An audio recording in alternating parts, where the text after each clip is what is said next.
मैं चैलेंज करता हूं आप सबको चैलेंज करता हूं। चंद एक होंगे जो पास हो जाएंगे, वरना किसी अच्छे कारी साहब को जाके अपनी नमाज सुना दो जरा एक दफा। आप कहते हैं ना हम नमाजी, हमें आता है सब कुछ, एक दफा सुनाए किसी कारी साहब, अच्छे कारी साहब।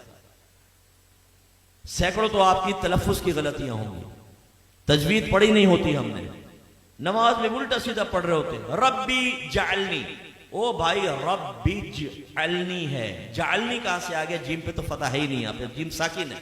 रब्बी जालनी, सुबाना कल्लाहुम्मा, कल्ला नहीं है, सुबाना कल्लाहुम्मा, थोड़ा उठाना होता है ताकि अलिफ मद्दा पूरा बने। खड़ा ज़बर है, अलिफ मद्दा के बराबर खींचना है इसको, दो हरकत के बराबर। सुबाना कल्लाहुम्मा, वत्तबारक अस्मुका, वत्तबारक, ओ भाई वत्ता नहीं है, वत्तबारक अस्मुका। अत्तहियातु, ओ भाई अत्तहियातु नहीं है, अत्तहियातु है। सुभान रब्बिल आला, सुभान रब्बिल अजीम, ना भाई ये नहीं है, सुभान रब्बी यल अजीम, सुभान रब्बी यल आला, ये है। आप सुनाइए। मैंने तालीम बालगान का मदरसा बहुत पढ़ाया। जब मेरे सामने आते थे ना, कितने साल से नमाज पढ़ रहे हैं? 25 साल से। अच्छा सुनाओ जरा सूरत सुनाओ। ओ भाई एक नई सूरत की शक्ल सामने आती थी, जबर की जगह जेर, जेर की जगह पेश, पेश की जगह कुछ। मैं आपसे गुजारिश करता हूं, मैं आपको हकीर नहीं समझ रहा हूं, आपकी तहकीर बयान करना मकसूद नहीं, खुदा की कसम ख्वाब गफलत से जगाना मकसूद है। आज आप चेक भरते हैं ना, चेक, जितने यहाँ चेक भरने वाले मौजूद हैं उनसे पूछिए, इतने आराम से भरते हैं, कहीं टेढ़ा मेढ़ा ना हो जाए, बाउंस हो जाएगा। और कहीं अगर गलत हो जाए ना तो ऊपर साइन करना पड़ता है, वरना ये रिटर्न हो जाएगा ये चेक बैंक से, ओवरराइट हो गया है, तब कहीं जाके वो कैश होता है। लेकिन जब नमाज पढ़ते तो समझते हैं बहुत बड़ा हमने अल्लाह पर एहसान किया है। बात तो पढ़ते ही नहीं, खैर जो पढ़ते हैं बहुत बड़ा एहसान किया है, अब पढ़ी बस अल्लाह कबूल फरमाएगा। हालांकि नबी करीम सल्लल्लाहु अलैहि वसल्लम फरमाते हैं कि बंदा बाज़ औक़ात 60 बरस तक नमाज पढ़ता है, लेकिन उसकी एक भी नमाज अल्लाह ताला की बारगाह में कबूल नहीं होती, क्योंकि रुकू सही करता है तो सजदा गलत कर देता है, सजदा सही करता है तो रुकू गलत कर देता है। एक रिवायत में फरमाया, बाज नमाजी ऐसे हैं कि मस्जिद के दरवाजे से बाहर नहीं निकलने पाते कि उनकी नमाज पुराने कपड़े की तरह लपेट के उसके मुंह पे मार दी जाती है। एक रिवायत में फरमाया, जब नमाजी बाज़ औक़ात नमाज खत्म करता है तो नमाज उससे ये कहती है, अल्लाह तुझे ऐसे ही बर्बाद कर दे जैसे तूने मुझे बर्बाद किया।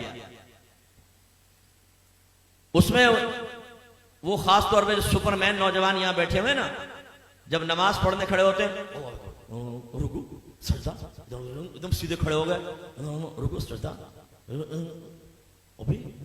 अभी हमारी अल्हम्द आदि भी नहीं होती, 2 रकअतें खत्म कर लेता। और जब ये सलाम फेरा, कल्टी बाहर, ओ भाई तो ये तू एक्सप्रेस ट्रेन बना हुआ है, बुलेट ट्रेन, ये तेरा फायदा क्या हुआ नमाज पढ़ने का? यानी सर से बोझ उतार रहे हो। आपने देखा जुमे की नमाज के बाद जैसे ही इमाम साहब सलाम फेरते हैं, जूतियों पर रश लग जाता है, इतना रश हो जाता है जैसे बाहर 5-5 हजार के नोट बट रहे हैं, अगर देर होगी तो निकल जाएंगे। जूतियां ढूंढने में 15 मिनट वहां लगा देंगे, मस्जिद में नहीं बैठेंगे, ना सुनन पढ़ेंगे ना नवाफिल पढ़ेंगे आगे के, और बाहर निकल के फिर दूसरा कहते हैं, हाँ यार क्या करना, चल ढाबे में चाय पीते। अभी तुम इसलिए बाहर निकल कर आए थे। ये भी ज़िम्नन बात आ गई तो मैं आपको अर्ज कर दूं, गौर से करें, गौर से देखें, और अपने बारे में मैं भी सोचता हूं, आप भी सोचें। नबी करीम सल्लल्लाहु अलैहि वसल्लम फरमाते हैं कि मस्जिद की और मोमिन की मिसाल ऐसी है जैसे मछली और दरिया, कि अगर मछली को दरिया से बाहर निकालें तो वो उस वक्त तक चैन से नहीं बैठती जब तक दोबारा दरिया में ना आ जाए।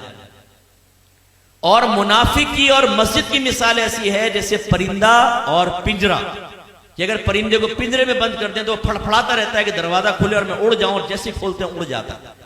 अपने बारे में हम सबको गौर करना चाहिए, हम में मोमिनाना सिफत है या मुनाफिकाना सिफत है। इमाम साहब सलाम फेरते हैं, दुआ भी नहीं मांगते, ये बस इमाम साहब ने सलाम फेरा, फौरन उठ के बाहर, जूती लेके बाहर। करना क्या है?